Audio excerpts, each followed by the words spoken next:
1970-ականների վերջին Մեղրի կատարած այցից հետո Դեմիրճյանը խնդիր դրեց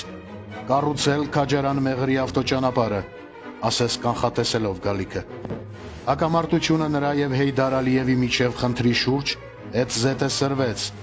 Քաղբյուրոյի անդամության տեխնացուն Ադրբեջանի շահերից ելնելով ձգտում էր ճանապարհն անցկացնել Նախիջևանով, խորհրդային կուսակցական ռազմական ղեկավարության աջակցությունն ապահովելու համար դիմելով ամենատարբեր միջոցների։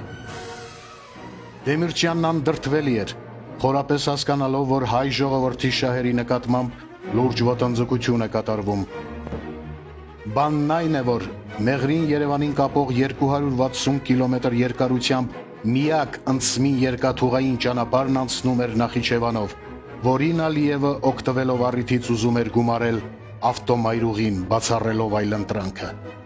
Դեմիրճյանն այնքան վարպետորեն վանեց հարձակումներն ու մեղադրանքները, որ ի վերջո ստացավ նույն վերնախավի արտոնությունն ու ֆինանսավորումը։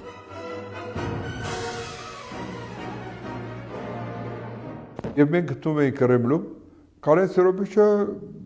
ասաց գնանք Ալիևին շնորհավորենք, իհարկե ճակերտներով։ Այն ժամանակ Ալիևը Կենտկոմի անդամ էր և կառավարության նախագահի առաջին տեղակալ, ասի գործ չունես, որովհետև գիտե իր բնավորությունը, որ պետք է մի լավ տեղը դնի։ Ասեց քո գործը ուզում ես մի արի։ Դե սպոտ գնաց չանեմ, որ չի կարող բերել իրեն։ Մտանք։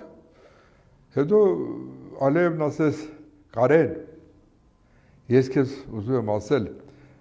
դու համաձայնվի այդ ճանապարհը կառուցելու հետ։ Մի մերժի, չես փոշմանի։ Ես կարծացել էի որոշման նախագիծ, ըստ որի Կարեն Սերոբիչը պետք է դառնար կառավարության նախագահի տեղակալ եւ ընտրվել Քաղբյուրի անդամության տեխնացու։ Կարծում որ ինքն էլ էր կարծացել, չնայած ես իրան բան չասի, որտեղ եթե Սմերտյուկովը ինձ ցույց էր տվել, իրան էլ ցույց տված կլայրած երևույթին։ Ասեց ոչ։ Ալիևն ասեց մտածի, Կարեն, ես քեզ եղբոր պես եմ խնդրում, որպես մեծ եղբայր խնդրում եմ համաձայնվի։ Ասեց ոչ։ Հետո երբ դուրս եկանք, ասի Կարեն,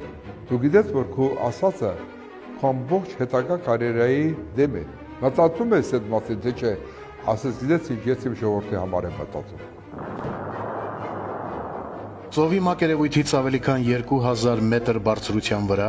ընդամենը 5 տարում կատարվեց հսկայածավալ աշխատանք եւ Մեղրի լեռնանցքը դարձավ երթևեկելի։ Այս լուսանկարներն արվել են Մայրուղու բացման օրը։ Կառույցի արժեքն այսօր անչափելի է, եթե նկատի առնենք, որ այն մեր անկախ հանրապետության հարավային միակ դարպասն է։